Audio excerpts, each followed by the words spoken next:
اعوذ باللہ من الشیطان الرجیم، بسم اللہ الرحمن الرحیم۔ جی ناظرین کرام، آج ہم شمال ترمذی کا 13واں سبق پڑھیں گے انشاءاللہ۔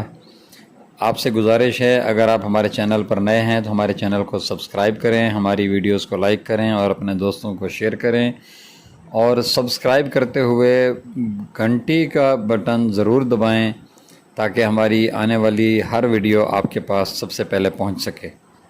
یہ جو باب ہم شروع کر رہے ہیں یہ حضور اقدس صلی اللہ علیہ وآلہ وسلم کے نعلین مبارک کے بارے میں ہے۔ اللہم صلی علی محمد وعلی آل محمد کما صلیت علی ابراہیم وعلی آل ابراہیم انک حمید مجید۔ اللہم بارک علی محمد وعلی آل محمد کما بارکت علی ابراہیم وعلی آل ابراہیم انک حمید مجید۔ حضور اقدس صلی اللہ علیہ وآلہ وسلم کے نعلین مبارک کے ذکر میں، اس میں حضور اقدس صلی اللہ علیہ وسلم کے جوتا کی حیت اور اس کے پہننے اور نکالنے کا طریقہ ذکر فرمایا ہے۔ نعلین شریف کے برکات و فضائل حکیم الامت حضرت مولانا اشرف علی تھانوی رحمۃ اللہ علیہ کے رسالہ زاد السعید کے آخر میں مفصل مذکور ہیں۔ جس کو تفصیل مقصود ہو اس میں دیکھ لے۔ مختصر یہ کہ اس کے خواص بے انتہا ہیں، علماء نے بارہا تجربہ کیا ہے۔ حضور اقدس صلی اللہ علیہ وسلم کی زیارت میسر ہوتی ہے، ظالموں سے نجات حاصل ہوتی ہے، ہر دل عزیزی میسر ہوتی ہے، غرض ہر مقصد میں اس کے توسل سے کامیابی ہوتی ہے۔ طریق توسل بھی اسی میں مذکور ہے۔ امام ترمذی رحمۃ اللہ علیہ نے اس باب میں 11 حدیثیں ذکر فرمائی ہیں۔ حدیث نمبر 1۔ حدیث نمبر 1 کا ترجمہ کا مفہوم ہے۔ حضرت قتادہ رضی اللہ تعالیٰ عنہ کہتے ہیں کہ میں نے حضرت انس رضی اللہ تعالیٰ عنہ سے دریافت کیا کہ حضور صلی اللہ علیہ وسلم کے نعلین شریف کیسے تھے، تو انہوں نے فرمایا کہ ہر ایک جوتا میں دو تسمے تھے۔ عرب میں جوتا ایسا نہیں تھا جیسا کہ یہاں ہندوستان میں یا پاکستان میں متعارف ہے، بلکہ ایک چمڑے کی چپٹی پر 2 تسمے ہوتے تھے۔ حدیث نمبر 2۔ حدیث نمبر 2 کے ترجمہ کا مفہوم ہے۔ حضرت ابن عباس رضی اللہ تعالیٰ عنہ فرماتے ہیں کہ حضور اقدس صلی اللہ علیہ وآلہ وسلم کے نعلین شریف کے تسمہ دوہرے تھے۔ فائدہ، یعنی ہر تسمہ میں 2 تسمہ تھے، یعنی ہر تسمہ دوہرا تھا۔ اس حدیث کی سند میں ایک راوی خالد حذا ہیں۔ حذا کے معنی موچی کے ہیں۔ علماء نے لکھا ہے کہ یہ صاحب خود موچی نہیں تھے، لیکن نشست و برخاست اور تعلقات موچیوں سے تھے، اس لیے ان کا لقب خالد موچی پڑ گیا تھا کہ اسی سے پہچانے جاتے تھے۔ جس قسم کے آدمیوں سے تعلقات ہوتے تھے ان کے ظاہری و باطنی اثرات رنگ لائے بغیر نہیں رہتے۔ حدیث نمبر 3۔ حدیث نمبر 3 کے ترجمہ کا مفہوم ہے۔ عیسیٰ کہتے ہیں کہ حضرت انس رضی اللہ تعالیٰ عنہ نے ہمیں 2 جوتے نکال کر دکھلائے، ان پر بال نہیں تھے۔ مجھ سے اس کے بعد ثابت نے یہ بتایا کہ وہ دونوں حضرت صلی اللہ علیہ وسلم کے نعلین شریف تھے۔ فائدہ، اکثر چمڑے کو بغیر بال اتارے بھی عرب میں جوتا بنا لیا جاتا تھا، اس لیے راوی نے بالوں کا ذکر فرمایا۔ حدیث نمبر 4۔ حدیث نمبر 4 کے ترجمہ کا مفہوم ہے۔ عبید بن جریح نے حضرت ابن عمر رضی اللہ تعالیٰ عنہ سے پوچھا کہ آپ بغیر بالوں کے چمڑے کا جوتا پہنتے ہیں، اس کی کیا وجہ ہے؟ انہوں نے فرمایا کہ میں نے حضور اقدس صلی اللہ علیہ وسلم کو ایسا ہی جوتا پہنتے ہوئے اور اس میں وضو فرماتے ہوئے دیکھا ہے، اس لیے میں ایسے ہی جوتے کو پسند کرتا ہوں۔ فائدہ، منشا سوال یہ تھا کہ عرب میں اس وقت تک تنعم و تمدن ایسا نہ تھا، اس لیے بالوں سمیت چمڑے کا جوتا عام طور سے بنا لیا جاتا تھا۔ اسی لیے بخاری شریف کی مفصل حدیث میں ہے کہ عبید نے حضرت ابن عمر رضی اللہ تعالیٰ عنہ سے کہا کہ میں چند چیزیں آپ کے معمولات میں ایسی دیکھتا ہوں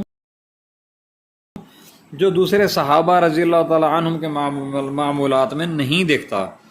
من جملہ ان کے یہ بھی ذکر کیا کہ آپ صاف شدہ چمڑے کا جوتا پہنتے ہیں۔ حضرت ابن عمر رضی اللہ تعالی عنہ اتباع کے شدت اہتمام میں اس کا لحاظ فرماتے تھے۔ دوسرے حضرات عام دستور کے موافق ویسے ہی چمڑے کا بنا لیتے تھے۔ حدیث بالا میں اس میں وضو کرنے کا مطلب یہ ہے کہ عرب کے جوتے میں چونکہ پنجہ نہیں ہوتا، نیچے چپٹی اوپر تسمہ، اس لیے جوتا پہنے ہوئے بھی وضو ہو سکتا ہے اور بے تکلف پاؤں دھل سکتا ہے۔ اس لیے حضور صلی اللہ علیہ وسلم کبھی کبھی تعلیم و جواز کے واسطے ایسا بھی کر لیتے تھے۔ بعض علماء نے اس میں وضو کا مطلب یہ بتایا ہے کہ وضو کے بعد فوراً نعلین شریف پہن لیتے تھے، پاؤں کے خشک ہونے کا انتظار نہ فرماتے تھے تاکہ یہ معلوم ہو جائے کہ فوراً تر پاؤں میں جوتا پہننے سے وضو میں کوئی نقص نہیں آتا۔ حدیث نمبر 5۔ حدیث نمبر 5 کے ترجمہ کا مفہوم ہے، حضرت ابو ہریرہ رضی اللہ تعالیٰ عنہ بھی یہی نقل فرماتے ہیں کہ حضور اقدس صلی اللہ علیہ وسلم کے نعلین شریف کے 2 تسمے تھے۔ حدیث نمبر 6۔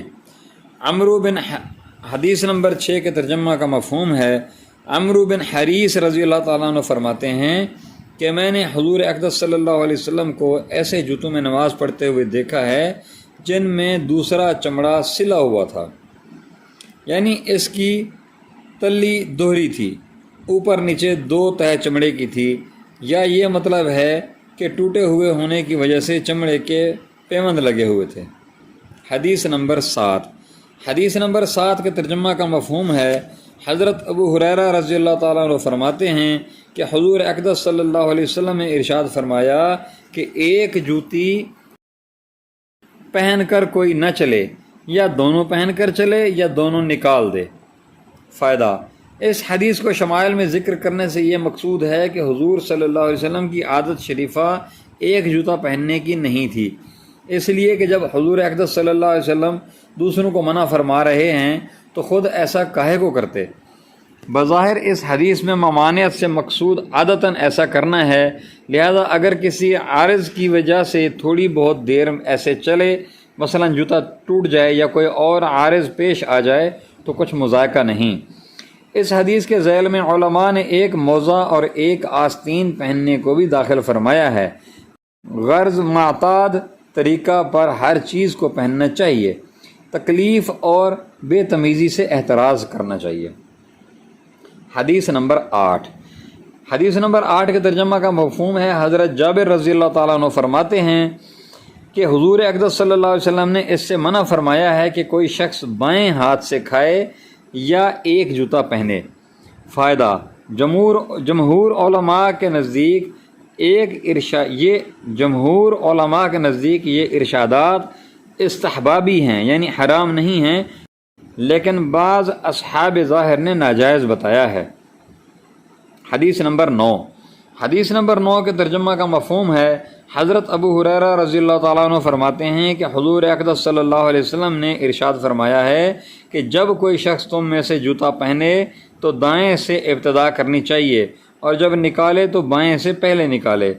دایاں پاؤں جوتا پہننے میں مقدم ہونا چاہیے اور نکالنے میں مؤخر۔ فائدہ، چونکہ جوتا پاؤں کے لیے زینت ہے، اس لیے دیر تک پاؤں میں رہنا چاہیے، جیسا کہ پہلے بھی گزر چکا ہے۔ ایسے ہی ہر وہ چیز جس کا پہننا زینت ہو، اس کے پہننے میں دائیں کو مقدم کرے اور نکالنے میں بائیں کو، جیسے کرتا، پاجامہ، اچکن وغیرہ۔ حدیث نمبر 10۔ حدیث نمبر 10 کے ترجمہ کا مفہوم ہے، حضرت عائشہ صدیقہ رضی اللہ تعالی عنہ فرماتی ہیں کہ حضور اقدس صلی اللہ علیہ وسلم اپنے کنگھی کرنے میں اور جوتا پہننے میں اور اعضائے وضو کے دھونے میں حتی الوسا دائیں سے ابتدا فرمایا کرتے تھے۔ فائدہ، ان 3 کی تخصیص نہیں بلکہ ہر چیز کا یہی حکم ہے، جیسا کہ پہلے بھی گزر چکا ہے، اور حتی الوسا سے اس طرف اشارہ ہے کہ اگر کوئی ضرورت بائیں سے ابتدا کی لاحق ہو تو مذائقہ نہیں۔ حدیث نمبر 11۔ حدیث نمبر 11 کے ترجمہ کا مفہوم ہے، حضرت ابو ہریرہ رضی اللہ تعالیٰ عنہ فرماتے ہیں کہ حضور اقدس صلی اللہ علیہ وآلہ وسلم کے نعلین شریف کے 2 تسمے تھے۔ ایسے ہی حضرت ابو بکر صدیق اور حضرت عمر فاروق کے جوتا میں بھی دوہرا تسمہ تھا۔ ایک تسمہ کی ابتدا حضرت عثمان رضی اللہ تعالیٰ عنہ نے فرمائی ہے۔ فائدہ، غالباً حضرت عثمان رضی اللہ تعالیٰ عنہ نے اسی لیے اس کو اختیار فرمایا کہ دو تسموں کا ہونا ضروری نہ خیال کر لیا جائے۔ وما علینا الا البلاغ المبین۔ تو ناظرین یہاں پہ ہمارا یہ 13واں سبق جو ہے مکمل ہوا۔ کل انشاءاللہ 14ویں سبق کے ساتھ ہم آپ کی خدمت میں حاضر ہوں گے۔ وما علینا الا البلاغ المبین۔ جزاکم اللہ خیر و احسن الجزاء۔